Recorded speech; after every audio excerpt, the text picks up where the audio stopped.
Je l'ai entendu de mes propres oreilles. Pas à travers une porte, pas déformé par la distance. J'étais dans le couloir, juste à côté du salon, cherchant mes lunettes de lecture que ma belle-fille, Sophie, déplace constamment comme si l'ordre était une offense personnelle. « Il faut bien qu'il comprenne, Antoine », disait-elle d'une voix qui se voulait raisonnable mais qui suintait l'impatience. « Léo est un adolescent. Il a besoin de son espace, de son intimité. On ne peut pas le mettre dans le bureau, c'est un placard. » Il y eut un silence, puis la voix de mon fils, Antoine. Une voix lasse, sans conviction. « Je sais, chérie. Mais c'est sa chambre depuis 50 ans. C'est là que maman est. » Justement, le coupe ATL. C'est plein de souvenirs poussiéreux. C'est malsain. Papa sera très bien dans le bureau pour quelques semaines. Il y a une fenêtre. Il ne se plaindra pas. Il ne se plaint jamais. C'est cette dernière phrase qui a tout scellé. Il ne se plaint jamais. Ce n'était pas un compliment. C'était une affirmation de commodité. Une garantie de service. Mon silence, ma patience, ma nature à éviter les conflits n'étaient pas perçus comme de la force ou de la dignité, mais comme une autorisation tacite de me marcher dessus. Je suis resté immobile dans le couloir. Le tic-tac de la vieille horloge comtoise dans l'entrée semblait s'être arrêté. Je pouvais sentir l'odeur du bœuf bourguignon que j'avais laissé mijoter toute la journée pour leur arrivée. Un plat de bienvenue. Un plat de tradition. Un plat qui, soudain, me semblait parfaitement ridicule. Je suis retourné dans la cuisine, j'ai trouvé mes lunettes sur le comptoir, à côté du pot de thym. Je les ai mises. J'ai regardé le jardin par la fenêtre. Mes rosiers, que j'avais taillés avec soin. Le potager, d'où provenaient les carottes et les oignons de mon ragoût. Cette maison. Ma maison. La maison que j'avais construite avec Hélène, ma femme. Chaque brique, chaque tuile, un souvenir. Et ils allaient me mettre dans le placard. Pour faire de la place. Comme un vieux meuble qu'on ne veut pas jeter, mais qu'on remise dans un coin. Je n'ai rien dit quand ils m'ont annoncé la nouvelle, le sourire aux lèvres, comme s'ils me faisaient une faveur. Sophie avait déjà commencé à déplacer mes affaires. Mon livre sur la table de chevet, la photo d'Hélène, ma brosse à cheveux. Tout était empilé dans une petite boîte en carton. « Tu verras, papa, tu seras tranquille ici », m'a dit Antoine, en évitant mon regard. Il a tapoté la porte du bureau. Une porte qui fermait mal. Je l'ai regardée. J'ai regardé ma belle-fille qui dirigeait son fils, Léo, vers ma chambre, sa nouvelle chambre, les bras chargés d'un ordinateur portable, d'une console de jeu et d'un enchevêtrement de câbles. Mes mains ne tremblaient pas. Pas encore. Un sentiment étrange m'a envahi. Pas de la colère. Pas de la tristesse. C'était plus froid, plus net. C'était un sentiment de clarté. Comme si des années de brouillard venaient de se dissiper en un instant, révélant un paysage que j'avais refusé de voir. J'étais une commodité. Une ressource. Un gardien de maison gratuit et un cuisinier occasionnel. Pas un père. Pas un grand-père. Un concierge silencieux. Ce soir-là, je me suis installé sur le lit de camp qu'ils avaient monté dans le bureau. L'odeur de la naphtaline et des vieux papiers m'emplissait les narines. À travers le mur, j'entendais les explosions et les cris synthétiques du jeu vidéo de Léo. Le son venait de ma chambre. J'ai fermé les yeux. Et j'ai pris une décision. La nuit a été longue. Le sommeil ne venait pas. Chaque tic-tac de l'horloge comtoise était un coup de marteau sur l'enclume de ma résolution. Le son du jeu vidéo s'est finalement tu vers 2 heures du matin. Le silence qui a suivi était encore plus assourdissant. C'était le silence de ma propre maison qui ne m'appartenait plus. Je me suis levé. Sans faire de bruit, j'ai traversé le couloir sombre, contournant les valises qu'ils avaient laissées au milieu du passage. Dans la cuisine, la lune jetait une lumière blafarde sur les carreaux froids. L'odeur du bourguignon refroidi flottait encore, un parfum de trahison. J'ai ouvert le placard. J'ai sorti la vieille cafetière à piston, celle d'Hélène. J'ai fait bouillir de l'eau sur la gazinière, le plus doucement possible. Le petit clic de l'allumeur a résonné comme un coup de feu dans le silence. J'ai moulu les grains de café à la main, avec le vieux moulin de mon père. Le grincement du mécanisme était un son familier, un son d'avant. L'arôme puissant qui s'en est échappé était mon seul réconfort. J'ai préparé une seule tasse de café. Noir. Fort. America. Je me suis assis à la table de la cuisine, la même table où Hélène et moi avions pris tous nos petits déjeuners pendant près d'un demi-siècle. J'ai regardé sa chaise vide. D'habitude, ce regard était empreint de nostalgie, d'une douce mélancolie. Ce soir, il était différent. C'était un adieu. La blessure n'était plus une émotion brûlante. Elle s'était solidifiée. Elle était devenue une chose calme, lourde et froide au fond de mon ventre. Ce n'était plus de la douleur. C'était du lest. C'était une encre. La colère est une tempête. Elle passe. Mais cette clarté, cette décision, c'était un changement de courant. Un changement irréversible. Je n'allais pas me battre. Je n'allais pas me plaindre. Sophie avait raison sur ce point. Mais mon silence allait changer de nature. Il avait été passif, il allait devenir actif. Il avait été un refuge, il allait devenir une arme. Une arme de séparation. J'ai bu mon café lentement, par petites gorgées brûlantes. Chaque gorgée était un serment. Je ne suis pas retourné dans le bureau. Je suis allé dans le salon. Sur la cheminée, il y avait les photos. Une collection de sourires figés. Antoine et Sophie le jour de leur mariage. Léo bébé, puis enfant, puis l'adolescent maussade qu'il était devenu. Des photos de vacances où j'apparaissais parfois sur le bord, à moitié hors du cadre, un accessoire souriant. Avec des gestes lents et délibérés, je les ai toutes prises, une par une. Je ne les ai pas jetées. Je les ai retournées, face contre le velours sombre de la cheminée. Toutes, sauf une. La photo de mon mariage. Hélène et moi, jeunes, terrifiés et follement amoureux, sortant de la petite mairie du village. Je l'ai laissée. C'était la seule histoire qui comptait encore dans cette maison. Puis, je suis retourné au bureau. Mais pas pour dormir. J'ai allumé la petite lampe de bureau. J'ai sorti une feuille de papier à lettres du tiroir, le papier jauni que je n'utilisais plus.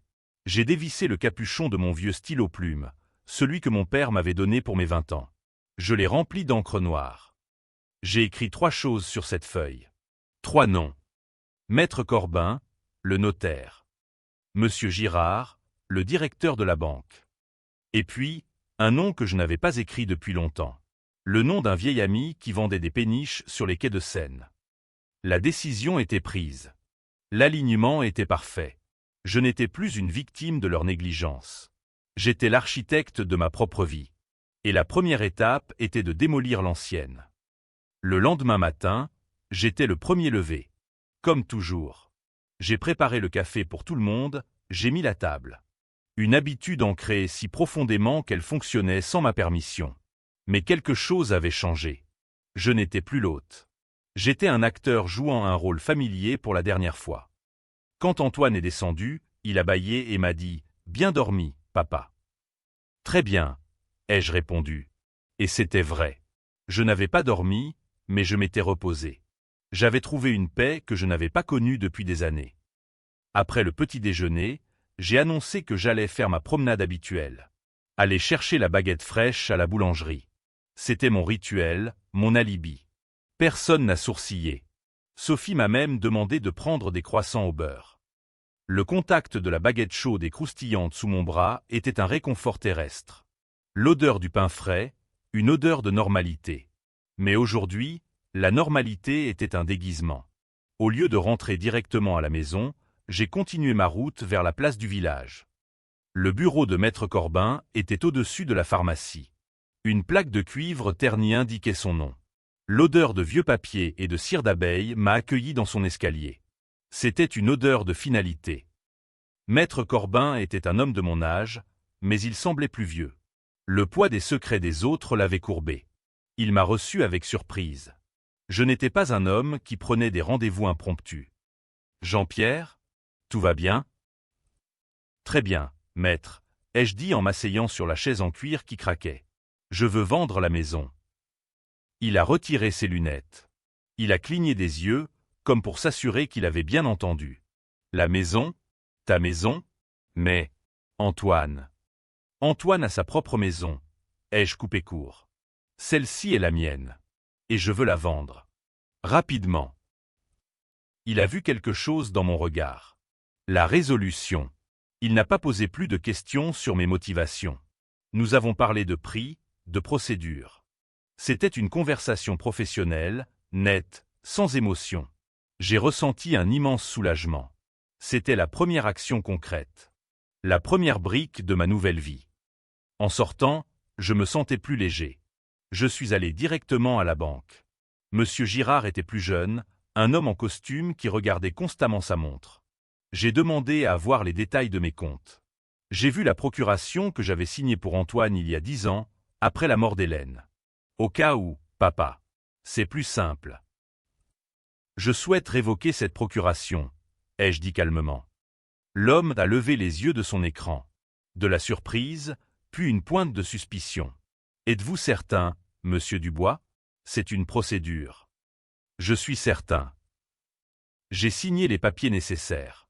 J'ai ensuite demandé à ouvrir un nouveau compte dans une autre agence, à Paris. J'ai organisé le virement de la quasi-totalité de mes économies vers ce nouveau compte, ne laissant qu'un minimum sur l'ancien. Chaque signature était un coup de ciseau, sectionnant un lien invisible. Je suis rentré à la maison pour le déjeuner. Les croissants étaient sur la table. Sophie ne m'a pas remercié. Elle se plaignait que la connexion Internet était lente. Léo était avachi sur le canapé, les yeux rivés sur son téléphone. Antoine lisait le journal, ignorant le monde autour de lui. Je me suis assis. J'ai mangé en silence. J'observais la scène. Ce n'était plus ma famille dans ma maison. C'était un groupe d'étrangers dans un lieu en transition. L'après-midi, pendant qu'ils étaient sortis faire des courses, je suis allé dans mon atelier au fond du jardin. L'odeur du bois, de l'huile de lin et de la terre. C'était mon sanctuaire. Sur un établi, il y avait une caisse à outils que j'avais mis des mois à assembler pour Léo, pour son 16e anniversaire. Des outils de qualité, certains ayant appartenu à mon propre père. Il ne l'avait jamais utilisé. Elle prenait la poussière. J'ai ouvert la caisse. J'ai sorti chaque outil, un par un. Le marteau. Les ciseaux à bois. Le rabot. Je les ai nettoyés avec un chiffon huilé. Je les ai rangés, non pas dans la caisse, mais à leur place, sur mon propre râtelier. La caisse vide, je l'ai démontée, planche par planche. J'ai utilisé le bois pour réparer une marche de l'escalier du jardin. Quelque chose d'utile. Quelque chose pour moi. C'était un acte symbolique. Un de plus. Je reprenais ce que j'avais donné et qui n'avait pas été apprécié. Je transformais un cadeau rejeté en quelque chose de solide, de fonctionnel. Sous mes pieds. Le week-end s'est terminé. Ils sont partis le dimanche soir, après un dîner où personne n'a vraiment parlé. Leurs valises étaient plus lourdes qu'à l'arrivée, pleines de pots de confiture que j'avais faites et de légumes de mon jardin. Ils m'ont embrassé sur la joue, des baisers froids et rapides. On t'appelle dans la semaine, papa, a lancé Antoine par la fenêtre de la voiture. Je les ai regardés s'éloigner sur le chemin de gravier. Je n'ai pas agité la main. Quand la voiture a disparu, un grand silence est tombé sur la maison. Ce n'était pas un silence de solitude. C'était un silence de libération. Le mardi suivant, l'agent immobilier a planté un panneau « À vendre » devant mon portail. Le premier appel d'Antoine est arrivé le mardi soir. Je l'ai laissé aller sur le répondeur. Sa voix était incrédule, presque amusée. « Papa, c'est Antoine. Madame Pinson, la voisine, vient de m'appeler. Elle dit qu'il y a un panneau « À vendre » devant la maison. C'est une sorte de blague? Rappelle-moi. » Je n'ai pas rappelé. J'ai écouté le message une deuxième fois. Le mot « blague » m'a frappé. Pour lui, la seule explication possible à une action de ma part qui ne correspondait pas à ses attentes était l'erreur ou la folie. L'idée que ce puisse être une décision réfléchie ne lui a même pas traversé l'esprit. J'ai effacé le message. L'acte de presser le bouton « Supprimer » était étrangement satisfaisant. C'était un petit clic de contrôle. Un son net et final. Le deuxième appel est venu le lendemain matin. Le ton avait changé. L'amusement avait laissé place à l'agacement. « Papa, je ne comprends pas. Je t'ai laissé un message hier. C'est quoi cette histoire? » L'agence immobilière a confirmé. « Tu ne peux pas faire ça. C'est la maison de la famille. Rappelle-moi. » Immédiatement. La maison de la famille. Une entité abstraite qu'il invoquait quand ça l'arrangeait. Mais quand il fallait décider qui dormirait dans le placard, la famille, c'était soudainement juste lui, sa femme et son fils. J'ai supprimé le message. Les appels et les SMS se sont intensifiés. Des messages de Sophie, d'abord mielleux, « On s'inquiète pour vous, Jean-Pierre. Est-ce que tout va bien ?» Puis de plus en plus acérés, Antoine est très contrarié. Vous devriez penser à ses sentiments. Je n'ai répondu à rien. Mon téléphone, autrefois un lien ténu avec eux, est devenu une simple boîte où leur frustration venait mourir. Mon silence n'était plus une absence de mots. C'était une réponse. C'était un mur. Et pour la première fois, c'était eux qui s'y heurtaient, pas moi. Ils ont essayé de me joindre sur le téléphone fixe. Je l'ai débranché. Le silence dans la maison est devenu encore plus profond, plus pur. Il n'était plus pollué par l'attente ou l'anxiété d'une sonnerie. Il était simplement le son de ma propre existence, ininterrompu. Un après-midi, alors que je triais les livres d'Hélène, décidant lesquels garder, lesquels donner, mon portable a vibré. Un numéro que je ne connaissais pas. J'ai hésité, puis j'ai répondu. Grand-père. La voix était jeune, douce. C'était Camille. Ma petite fille. La fille aînée d'Antoine, issue de son premier mariage. Je ne la voyais pas souvent. Ses parents la tenaient à l'écart, une relique d'un passé qu'ils préféraient oublier. Camille, ai-je dit. Mon propre nom me semblait étrange. J'ai entendu pour la maison. Papa est furieux. Il dit que tu as perdu la tête. Il y eut une pause. Est-ce que ça va? Vraiment? La sincérité dans sa voix était comme un verre d'eau fraîche après une longue marche dans la poussière. Je vais bien, ma petite. Mieux que je n'ai été depuis longtemps. Je peux passer te voir? Elle est venue le samedi suivant. Elle est arrivée en train, avec un petit sac à dos. Elle avait les yeux de sa grand-mère.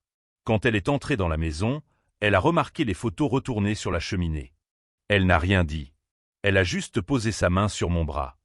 Nous nous sommes assis dans la cuisine. Je lui ai servi un café. Elle ne m'a pas bombardé de questions. Elle a simplement attendu. Alors, j'ai parlé. Je lui ai raconté. Pas tout, pas les années de petites blessures accumulées. Juste l'essentiel. L'histoire de la chambre. Du bureau. Du sentiment d'être devenu invisible dans ma propre maison. Elle m'a écouté sans m'interrompre. Quand j'ai eu fini, elle a regardé dans sa tasse de café. Il n'aurait jamais dû faire ça, a-t-elle dit doucement. C'était la chambre de mamie. C'était sacré. Le mot sacré a résonné en moi. C'était le mot juste. Ils avaient profané quelque chose. Pas seulement ma chambre, mais ma mémoire, mon histoire. Camille a validé ma peine. Elle ne m'a pas traité de sénile ou de dramatique. Elle m'a vu. Elle m'a compris. Sa présence était un baume. Nous avons passé l'après-midi à parler. De tout et de rien. De ses études d'art à Paris. De ses rêves. Elle m'a parlé d'un de ses amis qui vivait sur une péniche, amarré près du pont des Arts. C'est une vie différente, a-t-elle dit. Petite, mais libre. On choisit ses voisins. Et si on ne les aime pas, on lève l'ancre. Une graine a été plantée. L'idée, qui n'était qu'une note sur un bout de papier, a commencé à germer. Une petite maison qui bouge. Une maison sans racines profondes, mais avec une liberté totale. Une maison qui ne pouvait pas être revendiquée par la famille. Quand elle est repartie, elle m'a serré fort dans ses bras. Fais ce qui est bon pour toi, grand-père. Pour personne d'autre. La visite de Camille a renforcé ma résolution. Elle était mon allié, l'œil qui voit, le témoin silencieux dont j'avais besoin. Je n'étais pas fou. J'étais juste, enfin, lucide. La maison s'est vendue en moins d'un mois. Un jeune couple de Paris, cherchant le calme de la campagne. Ils sont tombés amoureux du jardin. J'étais heureux que ce soit eux. Ils voyaient la maison pour ce qu'elle était, pas pour ce qu'elle représentait en termes d'héritage. Le jour de la signature finale chez Maître Corbin, je me sentais étrangement calme. C'était une amputation, mais une amputation nécessaire pour sauver le reste du corps. J'ai signé les documents, ma main ne tremblant pas. Le produit de la vente a été directement viré sur mon nouveau compte bancaire. J'avais demandé au notaire de préparer également d'autres documents. J'ai mis à jour mon testament. Une part importante pour Camille. Une donation généreuse au club de pétanque du village pour l'installation d'un nouvel éclairage avec une petite plaque au nom d'Hélène. Elle aimait regarder les joueurs les soirs d'été. Le reste, je l'ai placé dans une fiducie, gérée par la banque, pour couvrir mes propres besoins jusqu'à la fin de mes jours. Antoine et Sophie n'étaient plus les bénéficiaires principaux. Ils recevraient une somme symbolique. Assez pour qu'il ne puisse pas contester le testament pour cause d'omission, mais assez peu pour que le message soit clair. Ce n'était pas une punition. C'était une conséquence. On récolte ce que l'on sème. Et ils avaient semé le vent pendant des années. J'ai passé les semaines suivantes à vider la maison. C'était un pèlerinage à travers ma propre vie. Chaque objet était une histoire. J'ai fait des piles. Ce que je gardais, très peu de choses. Ce que je donnais, les meubles, la vaisselle, les vêtements d'Hélène à une œuvre de charité. Ce que je jetais, les bibelots sans âme, les souvenirs cassés. Je ne gardais que l'essentiel. Mes livres, mes outils, la photo de mon mariage, la vieille cafetière d'Hélène, mon fauteuil de lecture. Assez pour remplir une petite camionnette, pas plus. La veille de mon départ, alors que la maison était presque vide et résonnait de chaque pas, une voiture s'est arrêtée brusquement devant le portail. C'étaient Antoine et Sophie. Ils n'avaient pas prévenu. Ils sont sortis de la voiture et se sont dirigés vers moi. Antoine avait le visage rouge de colère. Sophie avait l'air pincé et accusateur. « Comment as-tu pu » a crié Antoine, sans même un bonjour. « Vendre notre maison sans même nous le dire. » Je suis resté sur le seuil de la porte. Je n'ai pas élevé la voix. Je n'ai pas tremblé. J'étais calme.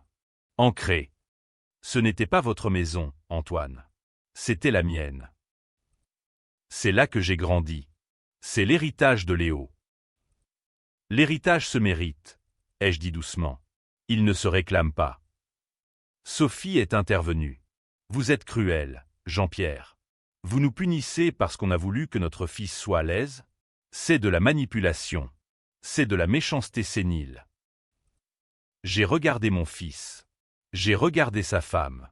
Je n'ai vu aucun regret dans leurs yeux. Juste de l'indignation. L'indignation de ceux qui se voient privés de quelque chose qu'ils considéraient comme leur dû. Je vous ai entendu, ai-je dit, et ma voix était si basse qu'ils ont dû se taire pour l'entendre. Ce soir-là, j'étais dans le couloir. J'ai entendu Sophie dire que je ne me plains jamais. Et j'ai entendu ton silence, Antoine. Ce silence était une réponse. Alors voici la mienne. Je les ai regardés un long moment. Ils ne comprenaient pas. Ils ne comprendraient jamais, parce que pour comprendre, il aurait fallu qu'ils se voient eux-mêmes. Et c'était un effort qu'ils n'étaient pas prêts à faire. Je n'ai pas attendu leur réponse. Lentement, j'ai reculé à l'intérieur de la maison. J'ai fermé la porte. Je ne l'ai pas claquée. Je l'ai fermée doucement, jusqu'à ce que j'entende le clic final du loquet. Je les ai laissés là, sur le perron de la maison qui n'était plus la mienne, dans le silence de leur propre incompréhension.